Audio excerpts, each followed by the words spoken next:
श्री गणेशाय नमः। श्री सरस्वती नमः। श्री गुरुभ्यो नमः। श्री दत्तात्रेयाय नमः। श्री रुक्मिणी पांडुरंगाभ्यां नमः।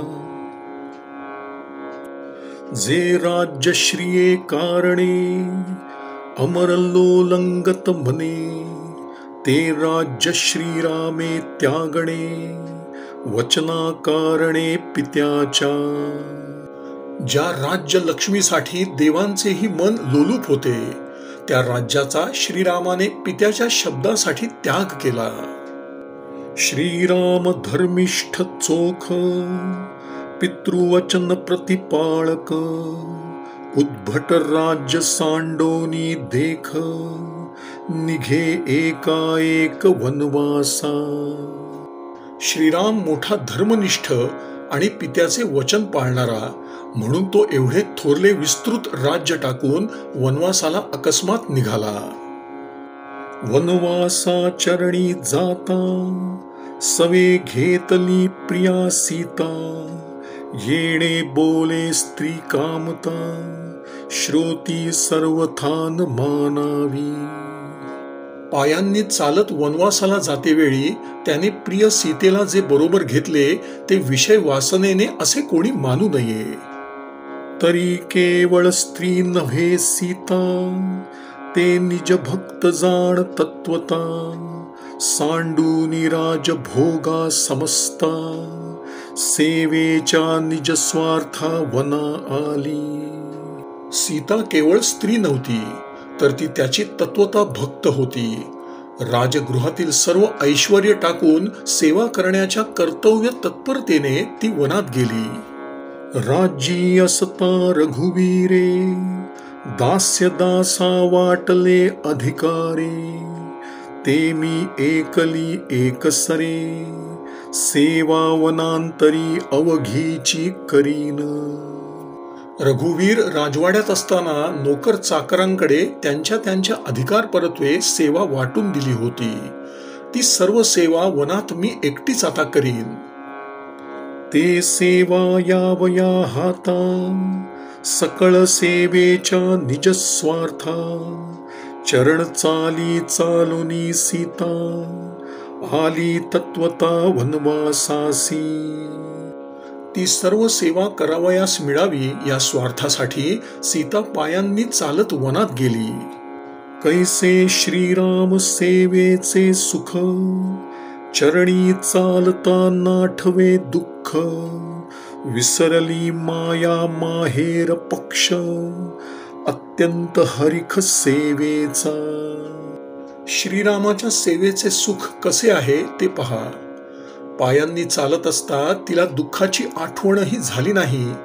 ती माईक माहेर पक्षालाही विसरली, कारण तिला श्रीराम सेवेचीच मोठी हौस होती.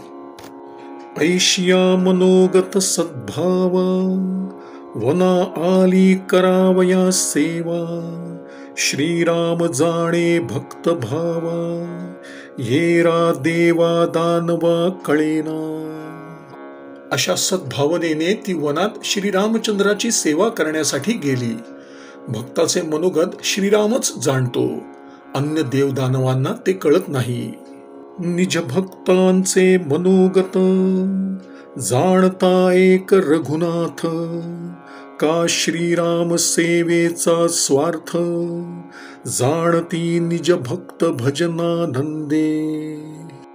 एकटा रघुनाथच आपल्या भक्ताचा भाव जाणतो, किंवा श्रीराम सेवेचा स्वार्थ भजनानंद रूपाने भक्तच काय ते जाणतात. भगवत भजनाचे सुख, भक्त जाणती भाविक, भावे वीण भजन सुख, अनोळख अभाविका. भगवत भजनाचे सुख भाविक भक्तच जाणतात. भक्ती वाचून अभक्तांना भजनाचे सुख कळणार नाही. पूर्ण भाविक भक्त सीता, हे कळलेसे रघुनाथा, या लागी तिचिया वचनार्था, होय धावता मृगा मागे. सीता पूर्ण भाविक भक्त आहे हे रघुनाथाला कळले होते, म्हणून तिच्या तोंडून शब्द निघताच तो मृगाच्या मागे धावला. माईक मृगाचे सुवर्ण भान, जरी जाणे रघुनंदन, तरी भक्त लळे पाळण, करी धावन मृगा मागे. हा सुवर्ण मृग मायावी आहे हे रघुनंदन जाणत होता, पण भक्ताच्या इच्छेस्तव तो मृगा मागे गेला. बाळकाचे छंदे जाण, जेवी माऊली नाचे आपण, तेवी माया मृगा पाठी धावन, करी रघुनंदन निज भक्त वाक्ये. लहान बाळाचा छंद पुरवण्यासाठी माता जशी स्वतः नाचते, तसा रघुनंदन आपल्या भक्ताचे कोड पुरवण्यासाठी मायावी मृगाच्या मागे लागला. जो राम वानरांच्या गोष्टी, ऐकता विकल्पन धरी पोटी, तो सीतेच्या वचनासाठी, धावे मृगा पाठी नवलकाई. ज्या रामाने वानरांच्या गोष्टी ऐकूनही मनात विकल्प धरला नाही, तो जर सीतेच्या शब्दासाठी मृगाच्या मागे धावला तर त्यात नवल कसले. भलतैसे भक्त वचन, मिथ्यान म्हणे रघुनंदन, या लागी निज चरणी धावन, करी आपण मृगा मागे. एखाद्या सामान्य भक्तांचे भलते सलते वचनही रघुनंदन खोटे मानित नाही, म्हणूनच तो मृगाच्या मागे पायी धावला.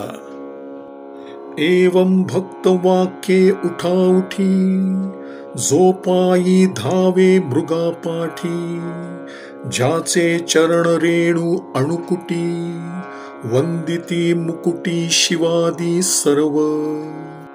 ज्याच्या चरणाची अतिसूक्ष्म धूळ शंकरादी आपल्या मस्तकावर धारण करतात, तो सीतेच्या वचनासाठी मृगा मागे धावला.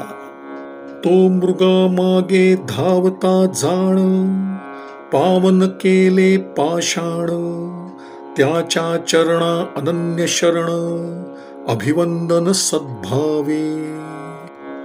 मार्गातील पाषाणांना पावन केले, त्याच्या चरणाला अनन्य शरण होऊन भक्त सद्भावाने वंदन करतात. एवं महापुरुषाचे चरण, अभिवंदने करीती स्तवन, कलियुगी कीर्तने जन, परम पावन नित्ययुक्त. कलियुगात भक्तजन याप्रमाणे त्या महापुरुषाच्या चरणाला वंदन करून आणि त्याचे स्तवन करून परम पावन आणि नित्य मुक्त होतात. श्रीराम श्रीराम श्रीराम श्रीराम श्रीराम श्रीराम श्रीराम श्रीराम श्रीराम. श्री सद्गुरु चरणार्पणमस्तु.